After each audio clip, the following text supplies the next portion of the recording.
Hello, everyone, and thank you for tuning in to Pause and Effect. I'm your host, CJ, and joining me this episode are my good friends, Denzel and Kevin. How's everyone doing? Doing all right, doing all right. Yeah, doing good, doing good. Glad to hear it. This week's episode is dedicated to Super Smash Bros. Ultimate. Now, this episode has been divided into two parts. This specific episode is dedicated to competitive players who understand the technical aspects of the game and have played the game competitively for any larger amount of time. If you want the casual aspect, please see the previous episode. Now, with that being said, as I know everyone has played this game competitively, do you mind sharing how you got into the competitive scene and what are your tags and how did you come up with them? So it all started back in high school. My first experience with Super Smash Brothers was actually Brawl a long time ago, but I didn't really start playing it competitively until I met people in high school. And that's where I got to have my first taste of Melee and realize, Christ, I don't like Melee. You know? Biggest reason being Sonic's not in it. But nah, I played Luigi and Samus, but I was still mad garbage. But as time went on, we played the games more, and that's when Smash 4 dropped. Smash 4 was my first time actually taking the game serious and trying to actually learn and take the time to get better with my characters. So we'd have small little tournaments in our high school because we had a little fighting game club, get like second place or third or whatever. I thought I was the stuff. Then I got into college and saw what for. Yeah, Yeah, Yeah, those were the days. indeed. indeed. But it was always so thrilling to get to meet so many new people and see just how far this game could go in terms of skill. It's you'd think these people that you'd see on the internet and on YouTube were like these unreachable folks, but no, you can see it in your neighborhood. There are people who are very capable of immense growth and just being capable of competing with the big boys. Yep, it's looking at the skill level of certain players, it's it's crazy that we've been able to take the game this far from what it started out as.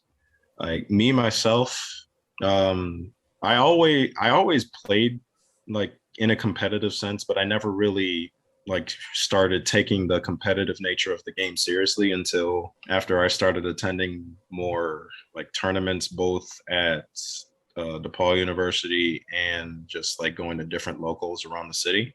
I want to say my journey really started after I got third place at this really stacked DePaul tourney about a few years back. There was a lot of people there, and I actually wasn't in the best of moods that day. I'd gone through just a horrible breakup at the time, and I was Mm. feeling sad that entire day. But one of my friends was going to this tournament that the school was hosting, and I just decided I'd go. I had nothing better to do, and I went pretty far. I surprised myself. So after that day, I just realized if I really dedicate that time to focusing on the competitive aspect, I could probably take myself far. So that's what got me really geared towards just playing competitively. It was, and so far the journey, it's been a lot of fun. What I love about the competitive community, besides just playing with other people, is just meeting new people, making new connections, getting new friends, and that's how I've carried myself throughout this whole not just the Smash community, but the FGC as a whole.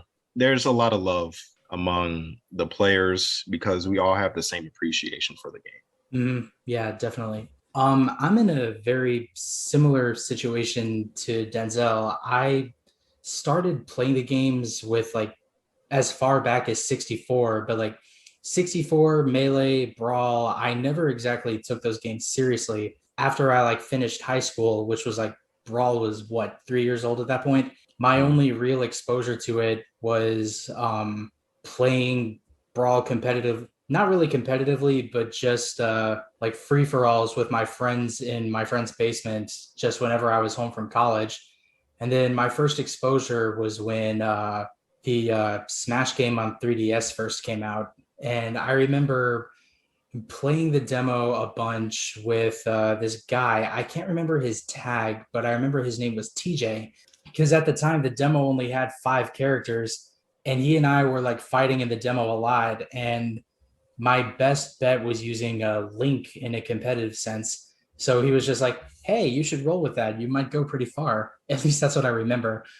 But then from there, and then seeing that giant tournament for 3DS Smash that DePaul hosted, maybe like during a defrag event in like October of 2014 or something. I just remember seeing the turnout and getting really invested from there, but maybe really only checking stuff out. It wasn't until DePaul started doing tournaments in my first year of grad school that I really got, I don't want to say like eyeball deep, but definitely very, very invested in trying to better myself in the competitive sense. And Yes, and yeah, like I do miss like Chicago. I do miss the Smash scene there, but like there's plenty of other ways to better yourself competitively now with Ultimate in a way. So yeah, just going about it with that mindset, and you can go far no matter what kind of fighting game you're playing, be it Smash or something else. Right, right. Now, what are your tags and how did you come up with them? We're gonna go through our history of tags or just like our current tag. Whatever you I want. would imagine current tag because like Sure. I like me myself, I've gone through like so many before I finally settled on one. At least to me, it would feel pointless to go through the history of why. Like I said, it's an extensive list. Like you could write a book on how many Mm. tags that I've had.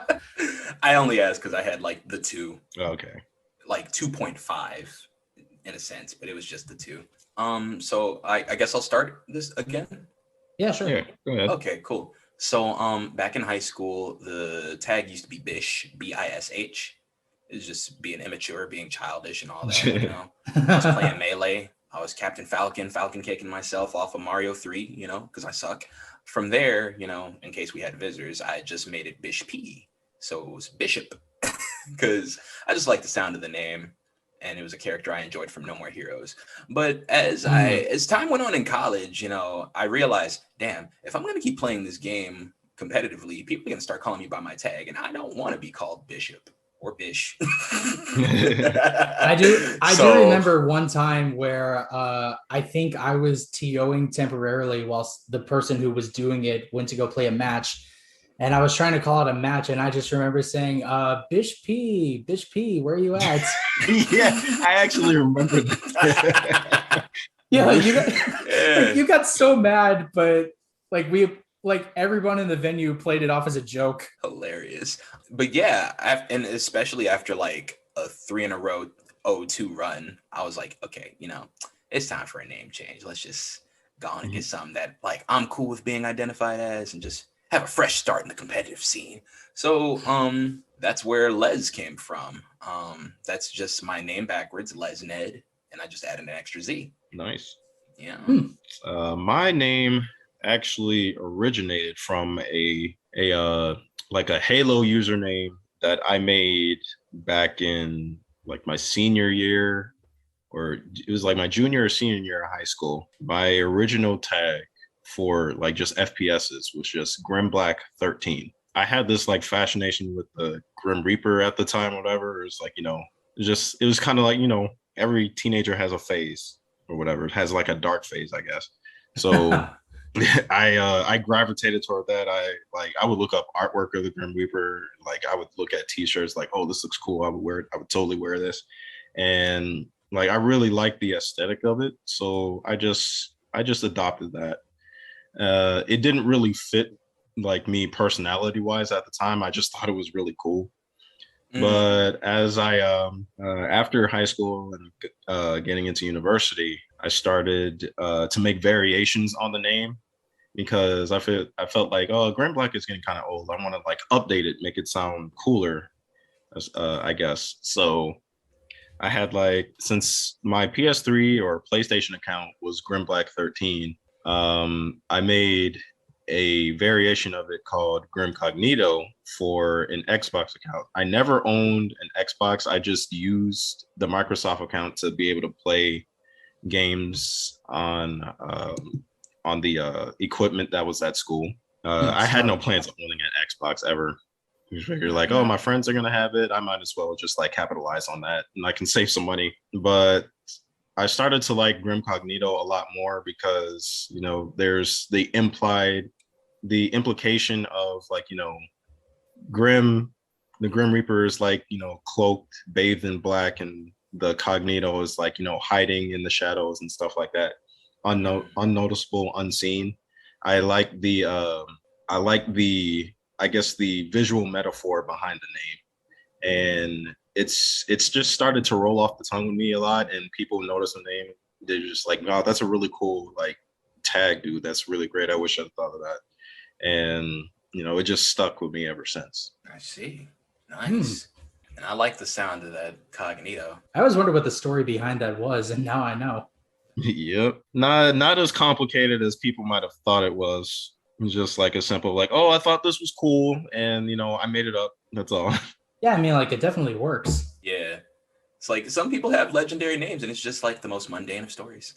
Right. Exactly. So mine, I've only ever used two tags. One was Karaz, Karasc, Classic. which was a shorthand form of my Twitter handle at the time, which was Karajer. It just had a URE on the end, which it was like a combination of the words Karasu, which was Japanese for crow, and Azure in a way. And I just used the shorthand of that for competitive Smash Brothers. And then I just used the longhand for both Twitter and for my PlayStation 4 account. And then come the turn of 2020, I said, like, screw it. I'm kind of bored of this name. Like, new decade, new username. Let's go.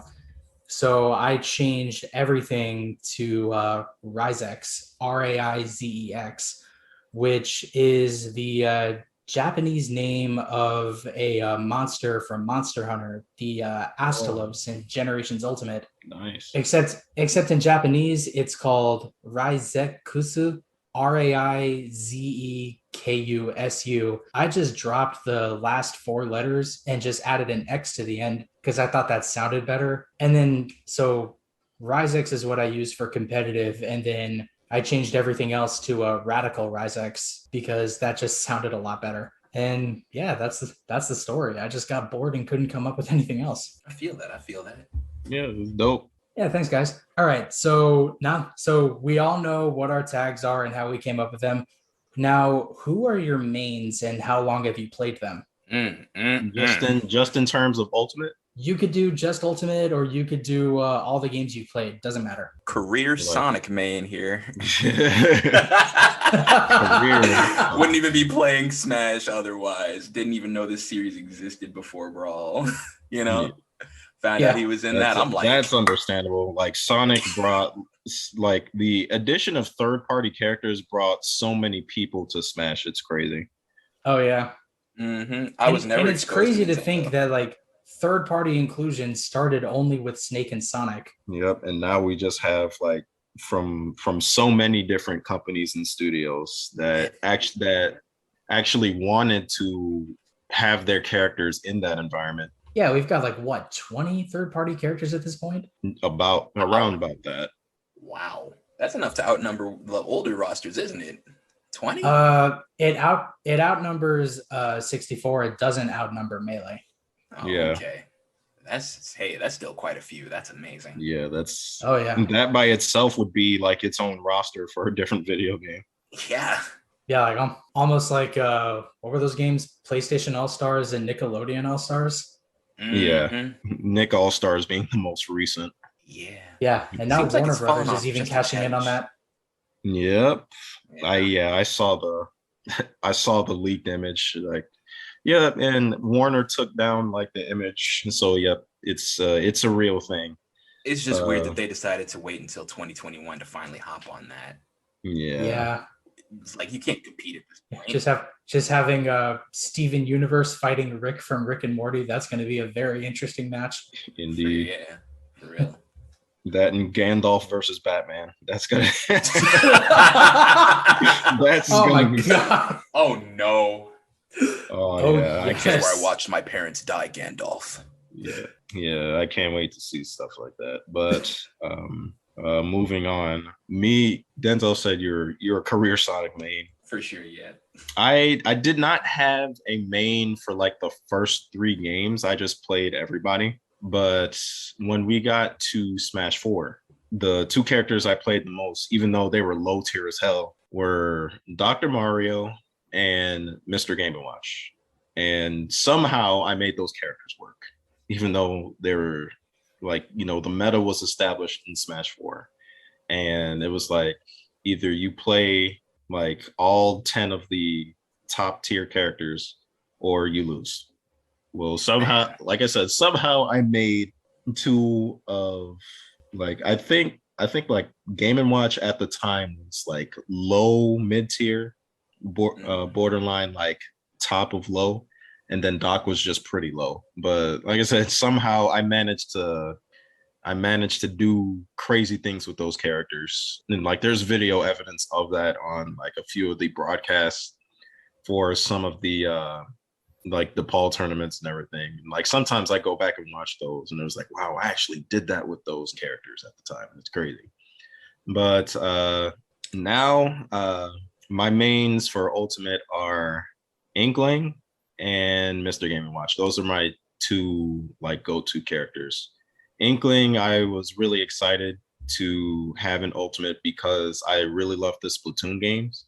I've always been a big fan of like not just the gameplay, but the visuals and the aesthetic and the character design. That always really appealed to me a lot. So I was very happy to see that Inkling was coming to Smash around the time that Ultimate was announced. It was just one of many great things to come in terms of announcements. So I was very happy to see like a character that was one of my most wanted at the time. For sure.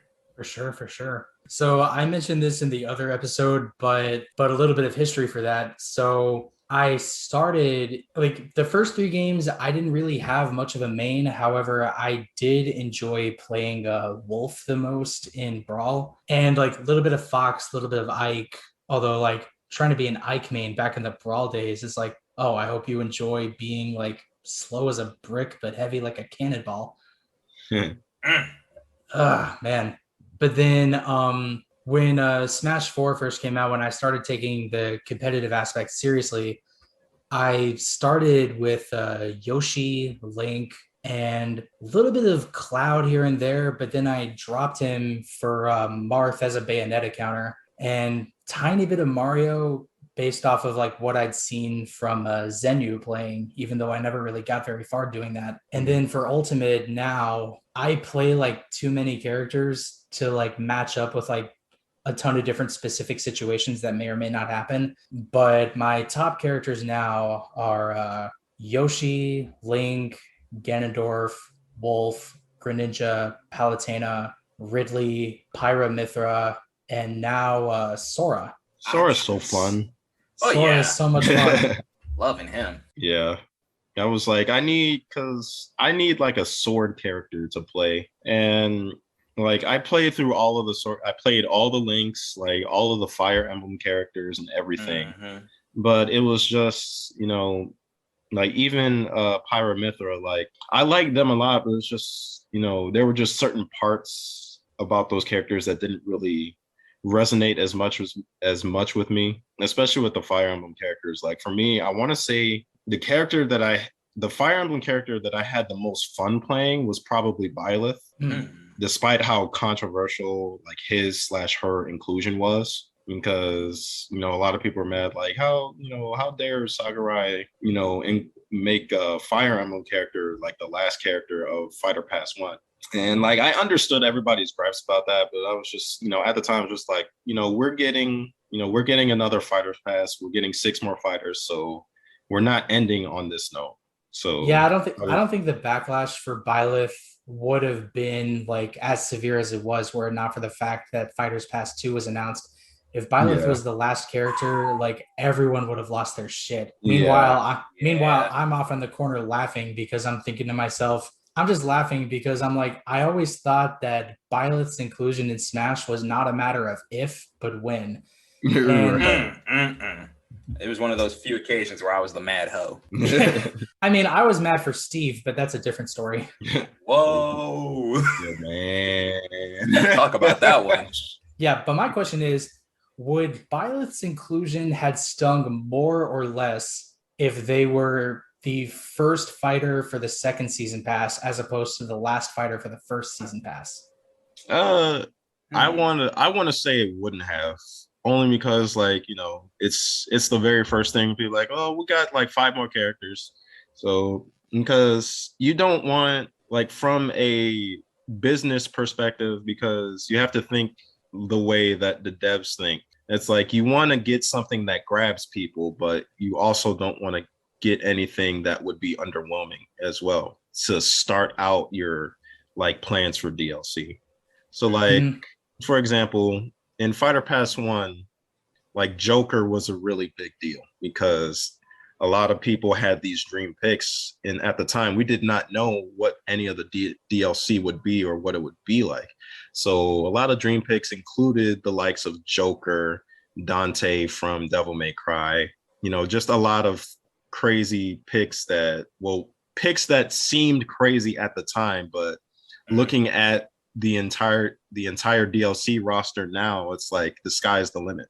You know what I mean? For sure. So like that, like Fighter Pass 1 started off with a huge bang, and then like it just got crazier from there. We got Hero from the Dragon Quest series, and then my personal favorite, we got Banjo Kazooie finally after 20 years, 20 long 20 years. years. Like, damn. Like, what a journey. I will fully admit being a naysayer. You were right.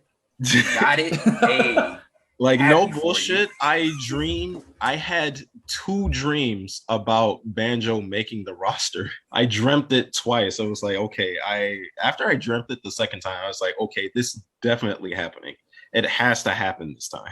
Yeah, like Banjo being included was absolutely nuts for everyone involved. I don't think there was a single person that was mad about Banjo's inclusion. I mean, you had like your internet trolls. There were some those. Yeah. But like we all could respect it. It's like something about Banjo just felt like, wow, yeah, no, he feels like he's been here the whole time, Yeah. Right. Granted, I will admit I was also a Sora naysayer because I was just like, as much as I want Sora to happen, do you really think like with Square Enix being stingy with all its properties, like and then Disney being Disney? Yeah, like do you guys really think Sora's gonna happen? Yeah, and it's not. And what's crazy?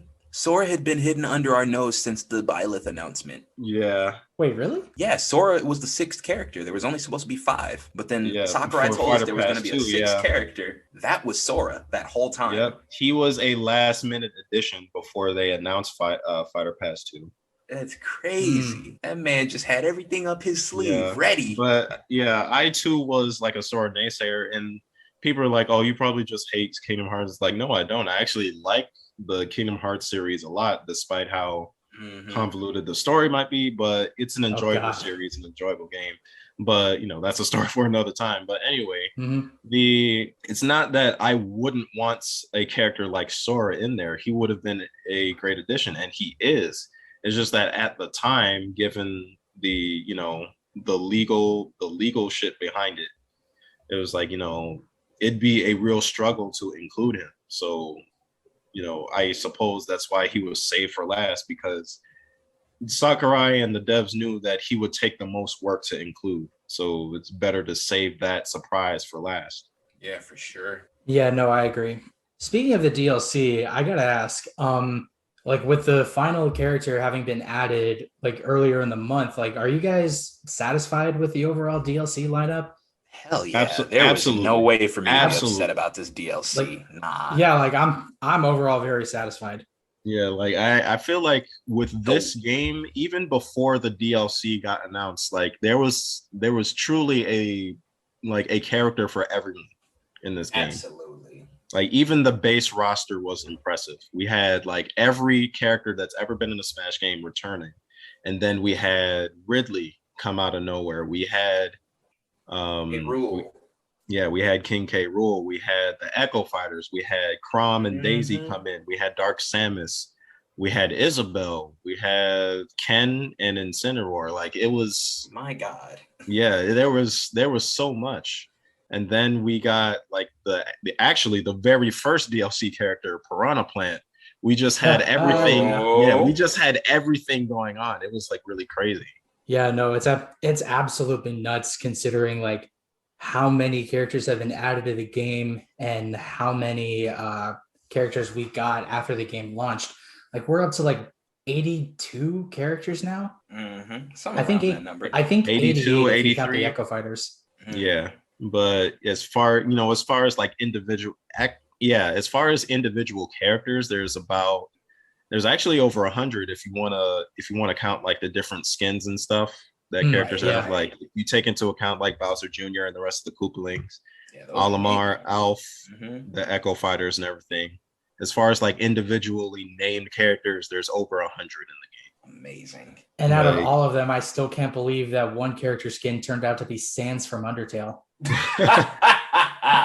I also forgot that certain in a way, certain Mii fighter costumes are considered characters as well. So like besides Sans, I think my favorite one is like Bomberman, because he was actually a character.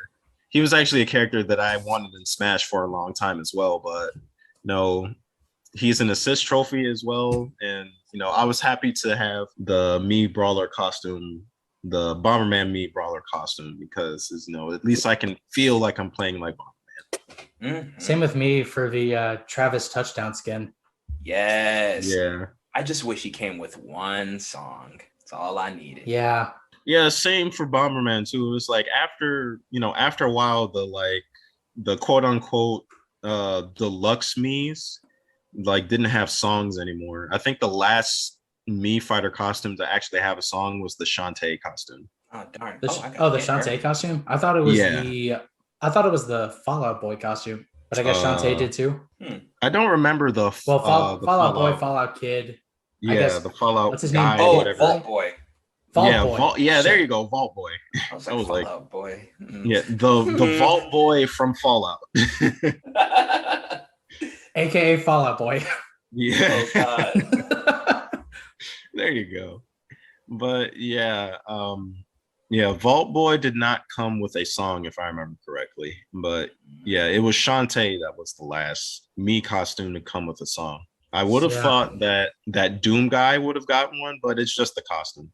Although I'm super happy to see that the costume is there. Yeah, no, the costume being there is like all well and good. Would have been awesome if it came with like Rip and Tear or BFG Division, but I'm not picky. Yeah, I would have liked that too. Like I would have gotten the costume just for the song. Yeah, like at least he's there, and now you can technically say everyone is here. I say with air quotes. Yeah, everyone is here.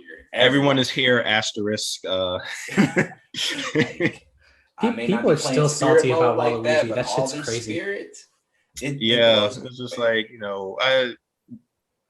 people know from the beginning that Waluigi wasn't happening. Like he's an assist trophy again.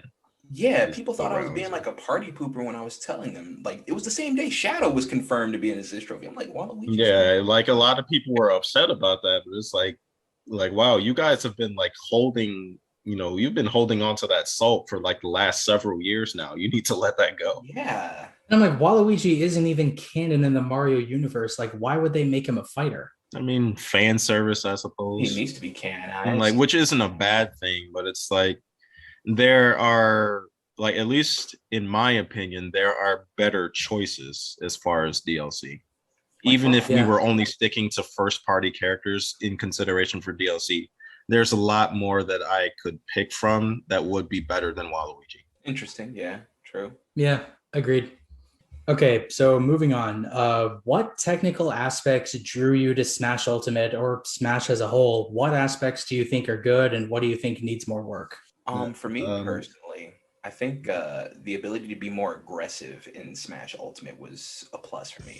I didn't like the defensive style of play that was rewarded in Smash 4. While you could still be defensive in Ultimate, that wasn't the most optimal way to play the game. So I could finally play my character the way I had always been trying to play him, Being able to stay on top of my foes, staying on top of my enemies, taking them to the whole other side of the stage if I gotta, instead of having to I enjoyed Smash 4. Like it was definitely a step up from Brawl. But for sure. at the same time, it did come with its problems. So like you mentioned, the heavy focus on defensive play, it made things a lot slower, even though like the competitive rule set was just like 2 stocks and everything. especially in comparison to Ultimate now, like Smash 4 just felt so like floaty, slow, and clunky in comparison. It's, looking back on it, it's just like, man, we actually took Smash 4 the competitive scene, like we took it very seriously, despite being like, an inferior like way to play in terms of like, competitive rule sets and everything. And then you have to think about how polarizing the roster started to become, especially after Bayonetta came out. Oh The Lord. character was busted. And even without the presence of Bayonetta, it was just like, well, there are like 10 or 15 or so really good characters. And then like the rest of the roster, like you don't really see as much of it. Like for me, one of the worst like things about Smash 4 was after Bayonetta came out, it's like I would see tournaments and everything, and like every top 16 or top 8 that there would be, like half of those players would be Bayonetta players. And then it would like somehow always end up to be like grand finals is Bayonetta versus Bayonetta. And it just became really sour and boring afterwards. It's just like, oh, well, I'm done watching now. Yeah, definitely with you on that. I will admit the thing I liked the most, the technical aspect that drew me in was you like grabbing the ledge when you're off stage. If somebody tries to steal, like hang on the ledge and edge hog just so you can't recover. Now that no longer became a thing in Smash 4. So I'm like, oh good. Like it rewards like more aggressiveness, and now aerial combat off the stage is now going to be a thing. Yep. I think it took a while for people to get there and like Yeah. get out of that brawl mentality, but it was definitely fun seeing it transition the way it did. Yeah. What I will say, like in terms of Ultimate, like I think like out of all the Smash games, despite it having like so many characters, because it's very hard to do balancing for a huge roster, especially for the one that Ultimate has. But despite that, I feel that Ultimate is the most balanced of all the Smash games. Miraculously. Oh my God. Yeah, like you would think that, oh, it has so many characters and like that'd be, it's hard to balance because you have to take into account so many things. Like, well, they did. That's why they worked on it for so long and so hard, because, like Sakurai really delivered. He actually did put out a product that can appeal to both like the casual and competitive crowd. There are aspects that, people from both sides can appreciate. So whether you're casual and you just want to like run a few sets with items and stuff on, you can do that. But also the competitive community has, tools and resources that, make it more comfortable for them to play. And that's what I really like about Ultimate. Whereas in previous installments, it felt more one-sided than the other. Definitely. Okay. Do you guys play any other fighting games? What do you play, and how do you compare / rationalize playing other fighters compared to Smash?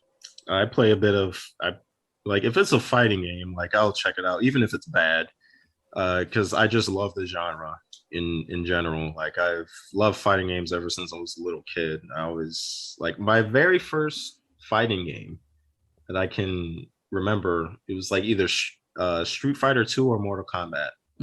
Yeah, my mother had those when she had her Super Nintendo, and I played those a lot. And she had some other games too, but like those two were my first like fighting games, my first experience with them. And like my love and appreciation just grew from there. So like I experienced the arcades, I experienced Marvel versus Capcom, I experienced Darkstalkers, Tekken, Killer Instinct. The list goes on. And like what I currently play now, besides Smash, I'm currently focused on Guilty Gear Strive. I enjoy that game. Melty Blood Type Lumina. Oh, is that good? Even though it's an older title now, I still sometimes play Blaze Blue Cross Tag Battle. Yeah, those, I find enjoyment in a lot of those games. And then, of course, Tekken 7, because, Tekken runs deep here. Yeah. Tekken runs deep. Yeah, like Tekken 3 was actually the first fighting game I ever played, both in arcades and through. Wow. I forget how I got it, but it was like some kind of demo that came with a PS1 demo disc or something. I don't remember which it was, but I just remember playing like Eddie Gordo and bodying like everyone in that demo. Yep, all you gotta do is just smash X and circle. Pretty Just much. you got yep, you got Eddie Gordo. Just mash X and circle, man. You're in there. For me, I've had a long history with fighting games, but I spent a decent majority of my life sleep on them because I was 6 and I sucked. Fair enough. I had nobody to play them with, and I did not know how to read inputs. So, like, for the longest time, I had Marvel vs. Capcom 2 on PlayStation 2. Still got it. That was my first experience with a 6-button fighter. I'd say my first ever fighting game would be Mortal Kombat Gold on the Dreamcast. Oh, damn. Yeah. Yeah. That's a classic right there. Real young. Loved me some Sub-Zero because he was the first character and I didn't know how to read. But yeah. Spent a lot of time sleeping on fighting games because I was just bad at them. As time went on, I'd always give them a try here and there, play them with some friends or watch them. I'd say I really started to get back into the fighting games or like start to open up to them more around the PS3 era because that was when Tekken Revolution and Skullgirls came out. Through Tekken Revolution, I actually had a chance to play with friends. I never really got to play fighting games with people. I always had to play against the CPU. And when you play against the CPU in a fighting game, I don't think you get to learn that much when you're just getting comboed to oblivion. But through Tekken Revolution, I was able to actually like go into the training mode, talk about like different types of techniques with friends. And that's where I really learned the social aspect of fighting games. And then through Smash and meeting more people, especially in college, that's when I really started to get more exposed with fighting games. That's when Fighters came out. Yeah, same with me. Play some Soul Calibur. Yeah. I gave a whole lot more games a try, and I found my love and appreciation for the genre. It's like it's really just one of those things that you got to put your time into, and if you really want to get good, you got to form yourself some bonds. It feels like anime in a way, Yeah. Yeah, Through 100% the power of agree. friendship. You're not doing this alone. Yeah. Through the power of friendship, I will prevail. Indeed. Yeah, no, like I said, started with Tekken 3, both in arcades and on that PS1 demo disc. And then I never really gave fighting games much thought, except like if I was in an arcade or I was at a movie theater and they had a Marvel vs. Capcom 2 arcade machine, I was like, ooh, yeah, I can go one round getting destroyed. I don't mind that at all. It wasn't until I got a PS3 as well that I started really picking up other fighters like Tekken 6, Blaze Blue, Calamity Trigger. For whatever weird reason, I picked up Guilty Gear Accent Core Plus on a PSP of all things because it was ported to that for whatever reason, even though it had all the new content. But yeah, like Denzel said, it wasn't until after I got to college that I started really paying attention more and like trying to get better at certain things. Now my biggest ones that I focus on are Strive, Tekken 7, and I have not played Melty Blood Type Lumina, but I want to at least one time. I'm not sure if I want to shell out all that money to get it though. Maybe I'll wait till it goes on sale. And then the big one, I actually did not get into Blaze Blue Cross Tag Battle, unlike a lot of people. However, I love Blaze Blue Central Fiction. That game is my shit. Yeah, I've heard really good things about Central Fiction. Like a lot of people are saying, a lot of Blaze Blue fans especially are saying that it's the probably like one of the best in the series, honestly. Oh, absolutely. And that the thing for me, jumping from like being, because I've played Cross Tag too, right? Because one of my friends owns it, and jumping from Central Fiction into Cross Tag, I'm like, okay, where are half of the characters' moves? Like, why can't I do this? Why can't I do this? All my mains from Central Fiction were in Cross Tag, and they all got nerfed to hell and back in favor of the tag team system. And even having put in a lot of time into Persona 4 Arena too, even though my only main in that game was like Yosuke, and then seeing how badly they nerfed him for cross tag just so they could get the tag mechanics in, I'm like, what the hell have you people done to your fighting game characters? Why have you done this? Thou hast forsaken me. I understand, like baby tag is, it's not a flavor for everyone, and I kind of knew that going in because you had characters from 4 different series at the time before they started adding more. It started out, we had the Blaze Blue series, we had Other Night, Persona 4, Arena, and then newly added characters from Ruby. And before that time, Ruby did not have like any like fighting games out or anything, or like beat 'em ups or Right. anything. Mhm. And then afterwards, as we got more DLC characters, we also got different series added as well. So we had Akatsuki Blitzkampf, which only had like 2 characters, and then a character from Arcana Heart 3 specifically, and then a character from the Senran Kagura series. And that's been it since then. A lot of people are still hoping for an update to that game because Arxis has left it alone.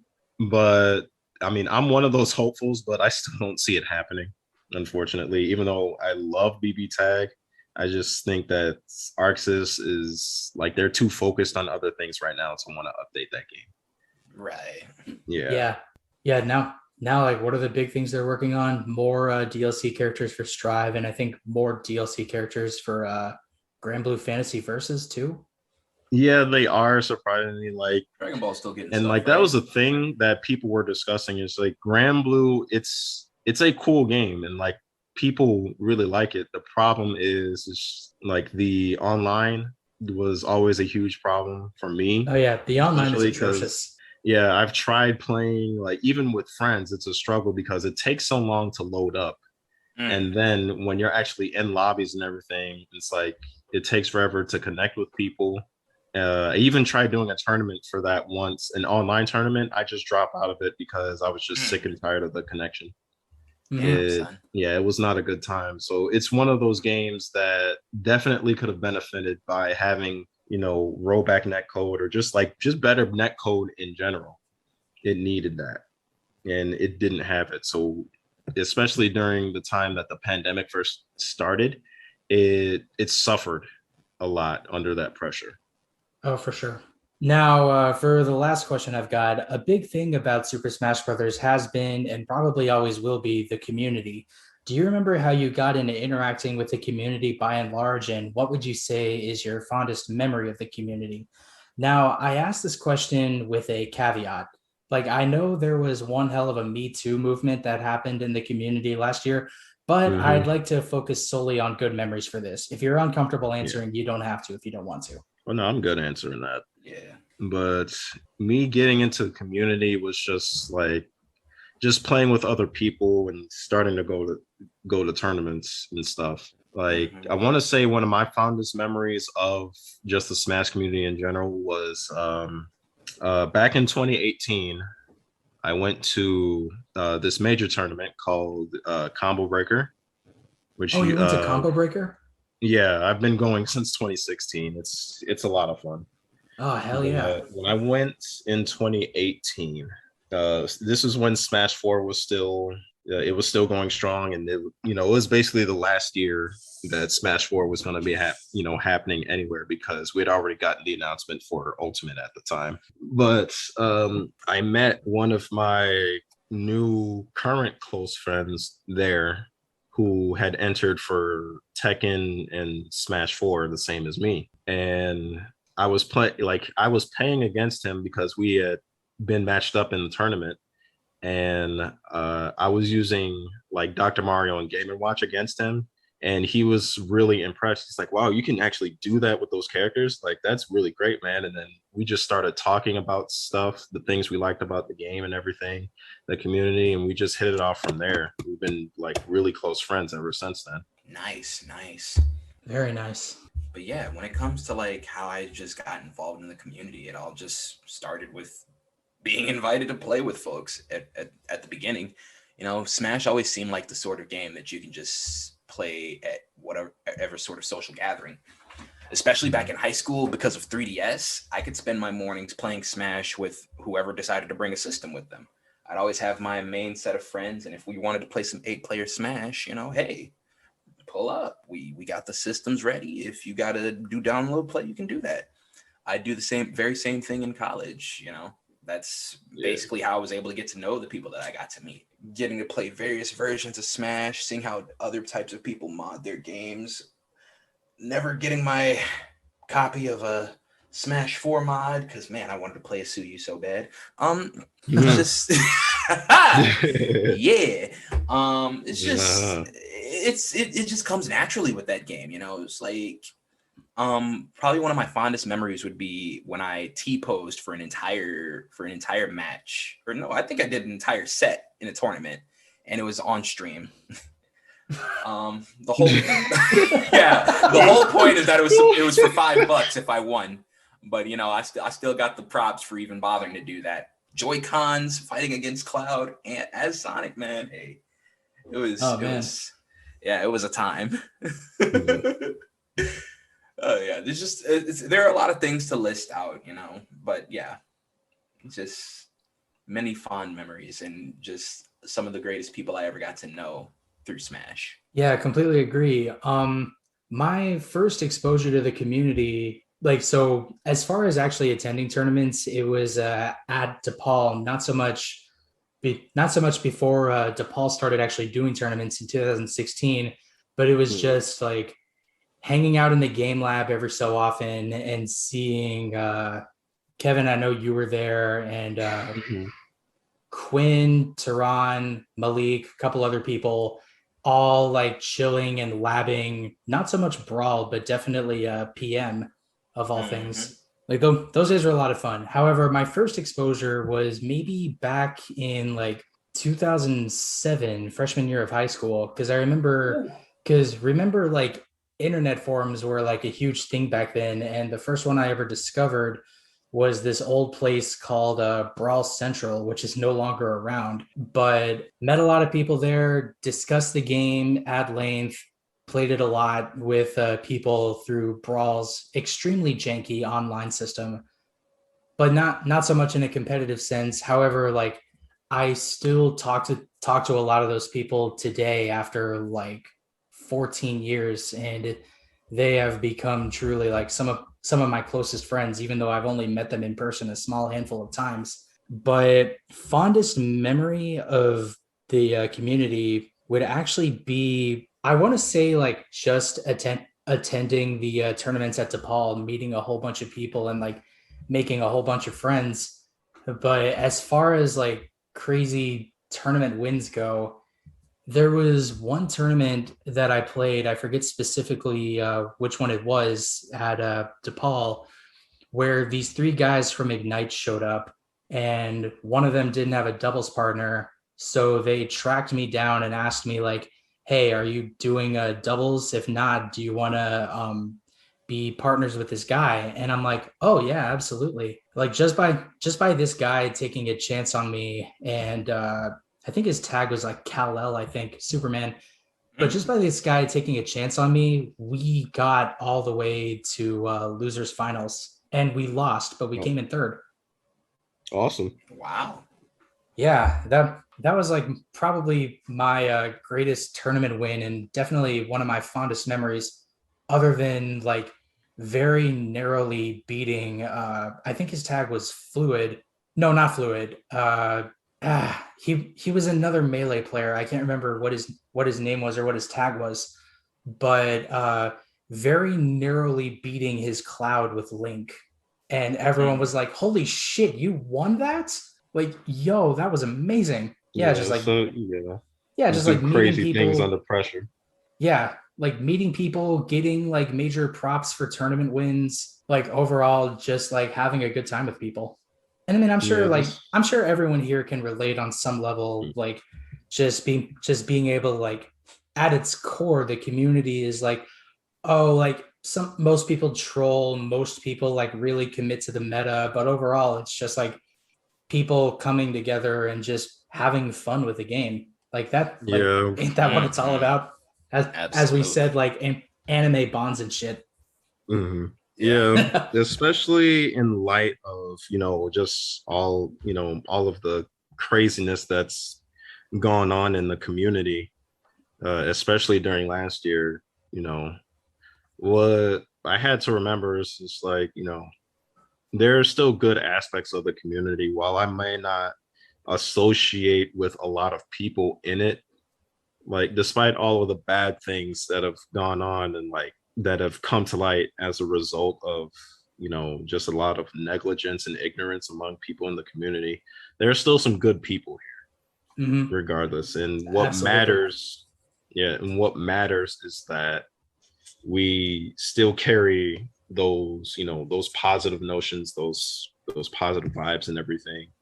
Because at its core, the community is just about, just playing the game, enjoying the game, and connecting with other people that do the same. Absolutely. And that's all the time we have. Before we close out, do you guys have anything you want to plug or shout out before we finish up? Y'all can check out my webtoon. This Psychic and Shadow. My link tree is Les Denden. I'm on Twitter, Instagram, Facebook, whatever, YouTube even. You can check me out on Twitch and Twitter, Grim Cognito. I try to stream every Monday, Tuesday, and Thursday. Mainly stream fighting games. I'm trying to branch out and actually stream more artwork for art streams and just stream other games in general. I finally have a drawing tablet now, so yeah. Hey, you can see that. This man out here powering up. Yep. I just have to finish ink. Yeah. Well, thanks again, you guys, for being here. Like this has been a fun episode to record and to listen to, and I hope to have you guys on future episodes. Oh yeah, for sure. Most def. And that's our show. Tune in next time where we talk about The Legend of Heroes: Trails of Cold Steel 1 and 2 as soon as I finish the second game. Thanks everyone so much for listening. Take care now.